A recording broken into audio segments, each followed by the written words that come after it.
एक बार फिर से आप सभी का स्वागत है और लेकर आ गई हूँ ऑडियो बुक समरी। और यहाँ पर आप समरी सकते हैं, सुन सकते हैं और शेयर भी कर सकते हैं। तो आइए शुरू करते हैं जॉन ग्रे की किताब men are from Mars, women are from Venus से। तो अगर हम इस किताब की बात करें तो ये किताब उन बेसिक डिफरेंसेस को डिटेल से बताती है जो एक आदमी और एक औरत के बीच में होते हैं, फिर चाहे वो साइकोलॉजिकल हो, इमोशनल हो या फिर मेंटल। दोनों के बीच में ऐसे कई सारे डिफरेंसेस होते हैं और ज्यादातर ये सब कुछ ऐसे टाइम पर आते हैं जब टाइम ठीक नहीं होता और इससे फिर रिलेशनशिप में टेंशन आती है और यही टेंशन दो लोगों के दिल के टूटने की वजह बनती है। फिर रिलेशनशिप आपका कितना ही पुराना क्यों ना हो, आपकी शुरुआत कितनी ही अमेजिंग क्यों ना हो, इस बात से कोई फर्क नहीं पड़ता, क्योंकि जब रिश्ते में खटास आ जाती है तो आपस में दूरियां बढ़ने लगती है। तो 7 साल तक इस बारे में कई सारी डिस्कवरीज करने के बाद मैं इस किताब को लिख पाने में सक्सेसफुल हुआ हूँ। इन सालों में मैंने अपनी मैरिड लाइफ में से कई ऐसी वजहों को दूर किया जिससे कि मेरी मैरिड लाइफ बर्बाद हो रही थी। तो ये एक सिंपल इंसिडेंट की वजह से हुआ जो कि अचानक मेरे साथ हुआ। तो हुआ यूं कि एक दिन ना ऑफिस में मेरा पूरा दिन बहुत ही बेकार गुजरा, सब कुछ गड़बड़ था। और जब मैं काम से वापस गुस्से में परेशान होकर के घर आया तो मेरी वाइफ ने दिन भर की शिकायतों का पिटारा खोल करके मेरे सामने रख दिया, क्योंकि उसका दिन भी काफी टफ गुजरा था। 1 हफ्ते पहले ही हमारी बेटी हुई थी और इन दिनों मेरी वाइफ को काफी पेन रहता था और उसकी पेन किलर की गोली खत्म हो गई थी। वो दर्द से इतना ज्यादा परेशान थी कि मेरे आते ही उसका सारा गुस्सा फूट पड़ा। मैं भी दिन भर ऑफिस की चिक-चिक से भरा बैठा था, मैं भी उस पर जोर से चिल्ला पड़ा और काफी कुछ बोल दिया। गुस्से के मारे मैं घर से बाहर जा ही रहा था कि वो मुझसे रिक्वेस्ट करने लगी कि मैं थोड़ी देर के लिए उसका हाथ पकड़कर उसके साथ बैठ जाऊं। तभी मुझे अंदर से कुछ फील हुआ। मैं चुपचाप उसका हाथ पकड़कर उसके पास बैठ गया और तब मुझे लगा कि जैसे कोई जादू हो गया। मेरी टेंशन पल भर में गायब हो गई। मेरे माइंड में घंटी बजी और फिर डीप स्टडी, रिफ्लेक्शन और रिसर्च के बाद मैंने अपनी ये किताब लिख करके दुनिया के सामने रखी। और मैं प्राउडली कह सकता हूँ कि इस किताब ने उन हजारों कपल्स की लाइफ को चेंज किया है जो एक कड़वाहट से भरी मैरिड लाइफ को जी रहे थे। और इस किताब को पढ़ने के बाद अब वो अपने पार्टनर के साथ एक हैप्पी, पीसफुल और प्रोग्रेसिव लाइफ को जी रहे हैं। तो आइए अब आगे बढ़ते हैं और बात करते हैं चैप्टर नंबर 1 की, जो कहता है कि men are from Mars, women are from Venus. जी हाँ, मैंने अपनी किताब की शुरुआत इस थॉट से की है कि हम सबको इस बात पर बिलीव करना शुरू कर देना चाहिए कि आदमी प्लेनेट मार्स से है और औरतें प्लेनेट वीनस से। जब मैन ने विमेन को वीनस पे डिस्कवर किया तो वो मार्स से वीनस पर उतर आए और फिर दोनों साथ में अर्थ पर रहने लगे। दोनों के बीच का ये डिफरेंस इतना ज्यादा बड़ा है कि दोनों को एक दूसरे से एक तरह की खास एक्सपेक्टेशन और बिहेवियर की उम्मीद कम कर देनी चाहिए। हम यही एक्सपेक्ट करते हैं कि हमारा अपोजिट सेक्स हमारी तरह ही बिहेव करेगा, जो कि पॉसिबल नहीं है, क्योंकि जब हम फंडामेंटली एक दूसरे से डिफरेंट है तो जाहिर सी बात है कि बिहेवियर भी डिफरेंट होगा। बाकी के चैप्टर्स में आपको कपल्स के बीच में पैदा होने वाले वेरियस इश्यूज के बारे में डिटेल से बताया जाएगा और मैं आपको उन इश्यूज को सॉल्व करने का तरीका भी बताऊंगा। तो चलिए आगे जानते हैं चैप्टर नंबर 2 के बारे में, जहां पर हम जानेंगे mister Fixit and the home improvement committee के बारे में। मतलब ये कि अगर हम मॉर्शियंस यानी कि मैन की बात करें तो देख सकते हैं कि ये लोग खुद को हमेशा रिजल्ट्स के थ्रू दिखाने में इंटरेस्टेड होते हैं, क्योंकि मार्स का यही सिस्टम है। मर्द लाइफ को ऑब्जेक्टिव तरीके से लेने में ही खुशी फील करते हैं। उन्हें वो चीजें हासिल करने में खुशी मिलती है जो उन्हें फैंटेसाइज करती है और उनके लिए गोल्स अचीव करना खुद को कंप्लीट फील कराने का ही एक तरीका है। और साथ ही उन्हें लोगों को किसी भी प्रॉब्लम का सोल्यूशन देने की हैबिट भी होती है और ये अपनी हर प्रॉब्लम को खुद ही सॉल्व करना चाहते हैं। मतलब कोई इन्हें सोल्यूशन या एडवाइस दे तो इन्हें पसंद नहीं है। इन्हें लगता है कि ये उनकी एक वीकनेस है अगर कोई उन्हें सोल्यूशन दे, इसीलिए आप एडवाइस देने से बचे। और जब हम विनेशियंस यानी कि औरतों की बात करें तो इनके लिए सब्जेक्टिव मैटर्स इनकी हैप्पीनेस और सक्सेस को तय करते हैं। इनके लिए फीलिंग्स एक्सप्रेस और शेयर करना भी एक स्टाइल है। खुशी हो या कोई प्रॉब्लम, आपस में कम्युनिकेट करने से ही इन्हें फुलफिलमेंट की फीलिंग्स आती है और एक दूसरे की हेल्प करना ही इनके लिए रियल और अच्छा इंसान होने की निशानी है। इसीलिए अक्सर औरत और आदमी के बीच में ना डिफरेंसेस पैदा हो जाते हैं। औरतें एडवाइस देना अपना फर्ज समझती है क्योंकि ये उनका नेचर है। जिस इंसान से वो प्यार करती है उसे एक बेटर पर्सन के रूप में ये देखना चाहती है, लेकिन आदमी इसे अपनी एबिलिटी पर एक थ्रेट की तरह लेता है। उसे लगता है कि उसे एडवाइस देकर के उसकी काबिलियत पर शक किया जा रहा है। एक बात और, आदमी औरत को किसी चीज का सोल्यूशन बताकर ये समझता है कि उसकी ड्यूटी पूरी हो गई, लेकिन औरतों को सोल्यूशन नहीं बल्कि एक कंधा चाहिए जिस पर सर रख कर के वो रो सके, अपने इमोशंस को एक्सप्रेस कर सके और ढेर सारी बातें शेयर कर सके। जी हाँ, तो चलिए आगे बढ़ते हैं चैप्टर नंबर 3 की तरफ, जो कहता है कि men go to their caves and women talk. मतलब ये कि आदमियों को अपनी प्रॉब्लम्स को सॉल्व करके खुशी मिलती है, जबकि औरतों को प्रॉब्लम के बारे में बात करना पसंद होता है। ये इन दोनों के बीच में ना एक बेसिक डिफरेंस है, इसीलिए जब वो अपने ट्रबल्स के बारे में बात करती है तो ये उसके लिए एकदम नॉर्मल है, मगर आदमी ये बात समझ ही नहीं पाता। इसीलिए जब वो किसी प्रॉब्लम को सॉर्ट आउट करने के लिए कोने में चला जाता है तो औरत समझती है कि वो उसे इग्नोर कर रहा है, और बस यहीं पर आकर के बात बिगड़ने लगती है। दोनों को ये चीज समझने की जरूरत है। आदमी जब पीछे हटता है तो एक्चुअली में वो एक तरह का कोपिंग मैकेनिज्म को यूज कर रहा होता है। वो उसे इग्नोर नहीं कर रहा, बल्कि उस वक्त उसकी फीलिंग्स का औरत से कोई भी लेना देना नहीं होता। तो अक्सर ऐसे मौके पर उसे बस थोड़ा सा स्पेस चाहिए होता है ताकि वो उस प्रॉब्लम पर ढंग से सोच विचार कर सके। तो ठीक ऐसे ही अगर एक औरत अपने आदमी के साथ प्रॉब्लम को शेयर करती है तो आदमी को लगता है कि शायद वो उसे ब्लेम कर रही है या उसे कोई एडवाइस चाहिए, क्योंकि मार्स में ऐसे ही बिहेव किया जाता है। इसमें उसकी गलती नहीं है और वो अपने बिहेवियर के हिसाब से ही सोच रहा है। वो या तो औरत को सोल्यूशन देगा या फिर उसकी ब्लेम पर ऑब्जेक्शन करेगा, और फिर वही होगा कि बात का बतंगड़ बन जाएगा। तो आदमी को ये सोचने की जरूरत है कि जब औरत अपनी प्रॉब्लम को शेयर करे तो चुपचाप उसे सुन ले, क्योंकि औरत के लिए सिर्फ इतना ही काफी है कि कोई तो हो जो उनकी बात को सुने, उन्हें समझे। वो ज्यादा कुछ नहीं चाहती, बस इतना ही कि कोई उनके दुख में उनके साथ रहे। मर्दों को ये सीखने की जरूरत है कि जब औरत उनसे प्रॉब्लम शेयर करे तो बिना जज किए, बिना इधर उधर की बात में दिमाग लगाए, वो सिर्फ उनकी बात को सुने एकदम शांति के साथ। तो आइए अब आगे जानते हैं और सुनते हैं चैप्टर नंबर 4 के बारे में, how to motivate the opposite sex. यानी कि एक आदमी तब मोटिवेट फील करता है जब उसे लगता है कि उसके पार्टनर को उसकी नीड है, उसकी जरूरत है।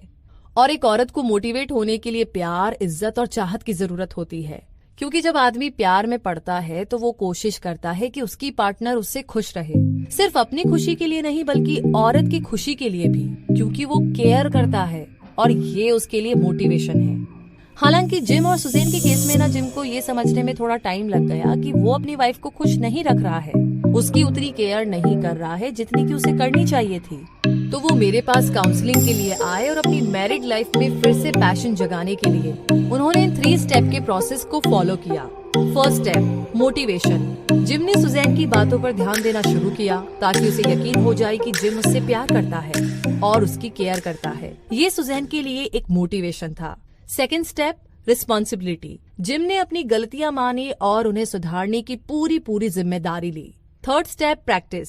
अगर आप कोई अच्छा छोटा बड़ा चेंज चाहते हैं तो उसके लिए आपको लगातार प्रैक्टिस करनी होगी। जी हाँ, तो जब ये 3 स्टेप सोल्यूशन अप्लाई किया गया तो सुजैन इस रिश्ते में रहने के लिए मोटिवेट हुई और जिम को अपनी वाइफ का ख्याल रखने की मोटिवेशन भी मिली, जैसी कि वो पहले रखता था और जैसा कि आदमी हमेशा करता है। इसी के साथ है आगे चैप्टर नंबर 5, जो कहता है speaking different languages.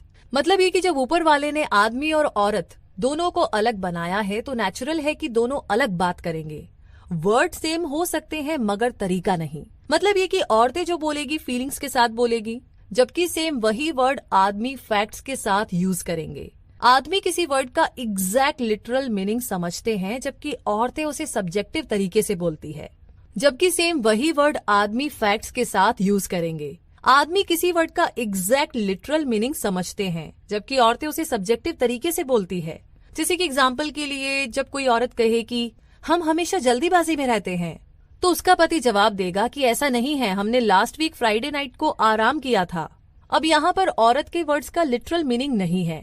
Literal meaning तो तब होता जब मर्द ये बात बोलता। इस बात से उसका मतलब ये है कि वो अपने पार्टनर के साथ और भी स्लो वे में कपल एक्टिविटीज को करना चाहती है, ताकि वो अपने पति के साथ ज्यादा से ज्यादा टाइम तक एंजॉय कर सके। तो मर्दों को ये डिफरेंस ना समझने की जरूरत है। जैसा कि हमने पहले भी कहा है कि दोनों को डिफरेंटली बनाया गया है। अब जैसे कि आदमी जब साइलेंट मोड पर होते हैं तो वो किसी प्रॉब्लम का आंसर सोच रहे होते हैं, लेकिन औरतें उनकी इस चुप्पी का गलत मतलब निकाल लेती है। उन्हें लगता है कि उनका पार्टनर उनसे बात नहीं कर रहा, उन्हें इग्नोर कर रहा है। और मर्दों को कई बार किसी बात के लिए एक स्पेस चाहिए होता है, जब उन्हें आंसर मिलेगा तो वे खुद ही बात करने लगेंगे। तो औरतें मर्दों की बातों का लिटरल मीनिंग ही निकालती है, क्योंकि मर्दों के बात करने की यही आदत होती है। वे ऑब्जेक्टिवली बात करते हैं, जबकि औरतें सेम वर्ड्स में सब्जेक्टिवली बात करती है। आगे है chapter number 6, men are like rubber bands. जी हाँ, ये हर मर्द का नेचर है कि वो अपने रिलेशनशिप से कुछ टाइम के लिए ना दूर चला जाता है, अपनी इंडिविजुअलिटी को श्योर करने के लिए, खुद को ये एहसास दिलाने के लिए कि उसकी फ्रीडम बरकरार है। जब वो अपने पार्टनर से दूर जाता है तभी उसे रियलाइज होता है कि वो उसे कितना चाहता है, और वो पहले जैसी इंटीमेसी के साथ वापस अपनी पत्नी के पास लौट आता है। ये लगभग सभी मर्दों के साथ होता है, और औरतों को इसका बुरा नहीं मानना चाहिए, बल्कि उन्हें इसमें खुद की कोई गलती नहीं ढूंढनी चाहिए। बस कुछ टाइम, सिर्फ कुछ टाइम ना उन्हें वो स्पेस दे दीजिए जो आदमी चाहता है, और यकीन रखिए कि वो डेफिनेटली वापस आएगा। ये मर्दों का नेचुरल साइकिल ऑफ इमोशन है। जब कोई आदमी दूर जाता है तो कुछ टाइम के बाद उसके दिल में फिर से औरत को प्यार देने और उसका प्यार हासिल करने की चाहत जोर मारने लगती है, और वो और भी स्ट्रॉन्गर इमोशंस के साथ अपनी औरत के पास वापस लौट आता है। जी हाँ, तो आगे है chapter number 7, women are like waves. मतलब ये कि जब इमोशंस की बात आती है तो औरतें ना वेव्स यानी पानी की लहरों की तरह होती है। अगर उसे प्यार मिल रहा है, वो खुश है, तो उसका मूड पीक पर होता है, उसकी खुशी लहरों की तरह ऊपर उठती है। लेकिन फिर किसी बात से अगले ही पल ये वेव क्रैश हो जाती है और बिना किसी रीजन के फिर से उदास और लो फील करने लगती है। और जब वो लो होती है तो उस टाइम उसे प्यार और सपोर्ट मिले तो उसका मूड ठीक हो जाएगा और ये वेव फिर से ऊपर उठने लगेगी। तो ये प्रोसेस रिपीट होता रहता है। औरतें ऐसी ही होती है, इसीलिए मर्दों को ना ये बात पर्सनली नहीं लेनी चाहिए। अगर औरत का मूड खराब है या मूड स्विंग्स की प्रॉब्लम है तो ऐसे टाइम में मर्दों को अपना पूरा सपोर्ट उन्हें देना चाहिए और उनकी बात को सुननी चाहिए, जिससे कि उनकी टेंशन और एंजाइटी रिलीज हो जाए। दिल के हल्का होते ही उनका मूड भी अपलिफ्ट हो जाता है और उनके फेस पर पहले जैसी स्माइल आ जाती है। तो इस स्माइल को यूं ही कंटिन्यू रखने के लिए आगे हम जानते हैं चैप्टर नंबर 8 के बारे में, जहां पर हम डिस्कवर करेंगे हमारी इमोशनल नीड्स को। मर्द और औरत की डिफरेंट नीड्स होती है, मतलब अलग अलग जरूरतें होती है। दोनों को इमोशनल लेवल पर डिफरेंट ट्रीटमेंट चाहिए, मगर वो एक दूसरे को ऐसे ही ट्रीट करते हैं जैसा कि वो खुद के साथ चाहते हैं, जो कि फंडामेंटली गलत है। क्योंकि दोनों की नीड्स अगर डिफरेंट है तो मर्द और औरत को ट्रीटमेंट भी डिफरेंट मिलना चाहिए। एक औरत वही देती है जो उसे खुद के लिए चाहिए और आदमी भी वही देता है जो उसे चाहिए। लेकिन अगर आदमी अपने पार्टनर को वो दे जो उसे चाहिए और औरत भी अपने पार्टनर का ख्याल रखते हुए उसे जो चाहिए वो दे, तो फिर प्रॉब्लम की तो कोई बात ही नहीं होगी। औरत और आदमी जो डिफरेंट चीजें अपने रिलेशन में चाहते हैं वो इस तरह है। आदमी की जरूरतों की बात करे तो trust, acceptance, appreciation, admiration, approval और एनकरेजमेंट। औरतों की जरूरत की बात करें तो caring, understanding, respect, devotion, validation और रीअश्योरेंस। तो मर्द और औरत दोनों ही अपनी ये 12 नीड्स को चाहते हैं, लेकिन इसमें से प्राइमरी 6 जो होती है वो डिफरेंट है, जिससे की शुरुआत होती है। एक औरत की नीड्स आदमी पूरी कर सकता है अगर वो आदमी गुस्से को छोड़ करके उसकी बात को सिर्फ सुनना शुरू कर दे। मतलब एफर्ट नहीं लगाना है, सिर्फ आपको सुनना है।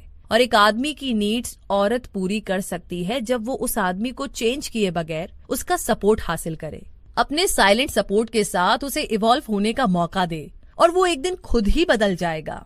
तो इस बात का ध्यान रखें। और आगे चैप्टर नंबर 9 में हम जानेंगे कि हाउ टू अवॉइड आर्ग्यूमेंट्स, जो कि किसी भी रिलेशनशिप में सबसे बड़ी प्रॉब्लम है। आर्ग्यूमेंट्स यानी कि बहस को अवॉइड करना बहुत जरूरी है। तो हमारा फोकस उसकी बात से हट करके उसके बात करने के तरीके पर चला जाता है, तो ऐसे में डिस्कस करने का पूरा पॉइंट ही चला जाता है। अक्सर आर्ग्यूमेंट्स तब होते हैं जब आदमी को लगता है कि उसकी पार्टनर उसे अप्रूव नहीं कर रही। इसी तरह औरत भी तब आर्ग्यूमेंट करने लगती है जब उसे लगता है कि उसका आदमी उसकी प्रॉपर केयर नहीं करता। ऐसे टाइम पर जरूरी है कि दोनों मिलकर के सिचुएशन को प्यार और समझदारी से हैंडल करें। बड़े सेंसिटिव और सॉफ्ट तरीके से अपने पॉइंट एक दूसरे के सामने रखें ताकि आपकी बात ओपन माइंड के साथ सुनी जा सके। इस तरीके से सामने वाला भी आपको सॉफ्ट वे में रिस्पॉन्स देगा, तभी आप दोनों प्रॉब्लम के सोल्यूशन की तरफ आगे बढ़ पाएंगे।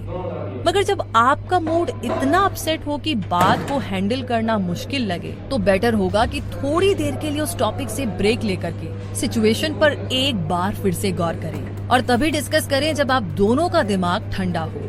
जी हाँ, आगे है चैप्टर नंबर 10, जहाँ पर आप जानेंगे scoring points with the opposite sex. मतलब ये कि आदमी और औरत दोनों के लिए इम्पोर्टेंट है कि वो इस बात को समझने की कोशिश करे कि रिलेशनशिप में जो कुछ भी होता है ना, उनका पार्टनर कैसे इन सब चीजों का स्कोर रखता है। कहने का मतलब ये कि आदमी के लिए स्कोर जैसे कि मान लीजिए 30 पॉइंट्स जितना बड़ा है। जब वे बड़ा घर खरीदते हैं या अपनी वाइफ को वेकेशन पर लेकर जाते हैं और ग्रोसरी टाइम पर लाना जैसे काम को वो कम जैसे कि 1 स्कोर देते हैं, तो औरतों के साथ डील करते टाइम आदमी सेम मेजरिंग स्केल को यूज करते हैं। उन्हें लगता है कि औरतें भी अपनी मैरिड लाइफ की हैप्पीनेस को सेम मैनर में मेजर करती है, मगर औरतें डिफरेंट तरीके से स्कोर रखती है। जी हाँ, उनके लिए दूसरे इंसान का काम सेम नंबर ऑफ पॉइंट में आता है, जैसे मान लीजिए 1 से 5 के बीच। अब इस बात से कोई फर्क नहीं पड़ता है कि काम छोटा था या बड़ा। उनके लिए एक्ट का स्कोर नहीं होता, बल्कि फीलिंग्स ना मायने रखती है। उनके लिए प्यार से भरा एक छोटा सा एक्ट भी बहुत मैटर करता है। आदमियों को ये बात समझ नहीं आती। तो आदमी और औरत दोनों को डिफरेंट वे में स्कोर रखने वाली ये बात आपको मालूम होनी चाहिए, जिससे कि वो एक दूसरे को खुशी दे सके, और दोनों को ही अपने स्कोरिंग के तरीके थोड़े एडजस्ट करने पड़ेंगे। औरत क्रिटिसिज्म को अवॉइड करके अपने पार्टनर को छोटे छोटे कामों के लिए ज्यादा एनकरेज कर सकती है। तो इस तरीके से आदमी उसकी स्कोर बुक में ज्यादा स्कोर अर्न करेगा, और इसी तरीके से आदमी को सिर्फ बड़े कामों पर फोकस करने की बजाय उन बातों पर ध्यान देना चाहिए जो औरत के लिए ज्यादा मैटर करते हैं। दोनों इस बात को याद रखें कि पनिशमेंट कोई सोल्यूशन नहीं है।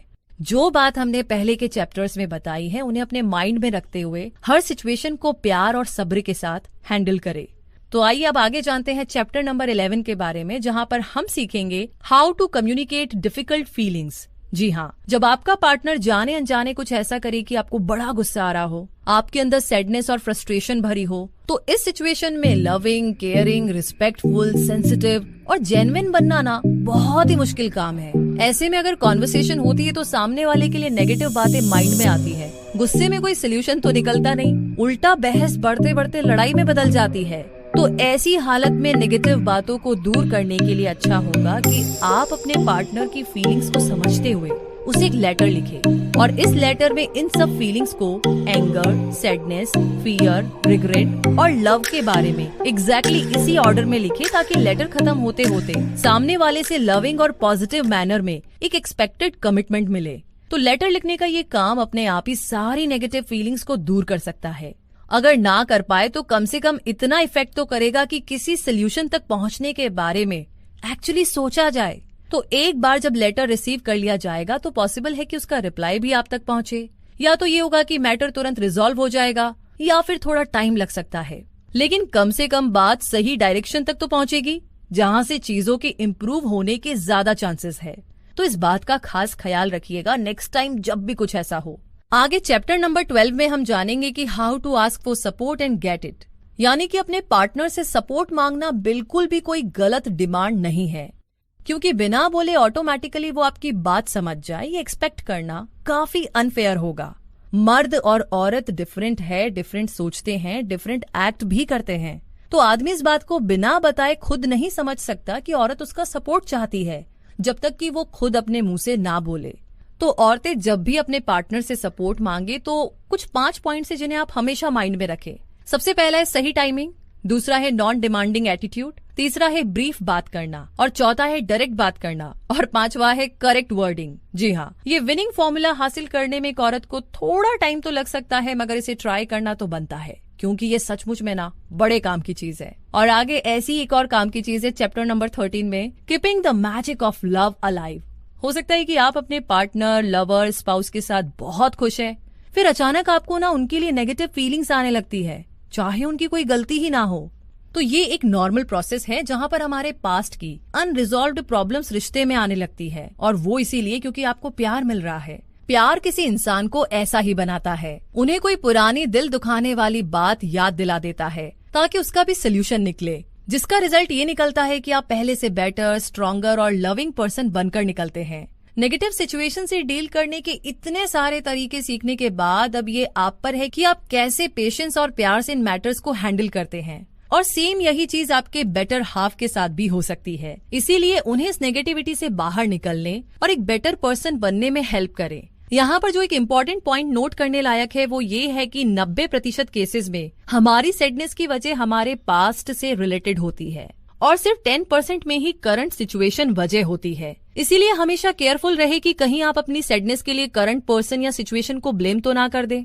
बेहतर तो ये होगा कि जो इंसान असल में आपकी सैडनेस के लिए रिस्पॉन्सिबल है, आप उसे एक लेटर लिखे। हो सकता है कि वो अब आपकी लाइफ में ना हो या फिर दुनिया से जा चुका हो। इस बात से कोई फर्क नहीं पड़ता अगर लेटर लिख करके आप अपनी फीलिंग्स को रिलीज कर रहे हैं। ये एक हीलिंग की तरह काम करता है और ये करना बहुत जरूरी है, क्योंकि आप अपने पास्ट की वजह से अपनी प्रेजेंट लाइफ को बर्बाद नहीं कर सकते। लाइफ की जर्नी में लव के 4 सीजन सबके लिए आते हैं और यही लाइफ की सच्चाई है। जब स्प्रिंग आएगा तो आपका लव भी ब्लूम होगा, आपको किसी से प्यार होने लगेगा, आपको लगेगा कि जैसे ये हैप्पीनेस जिंदगी भर रहेगी।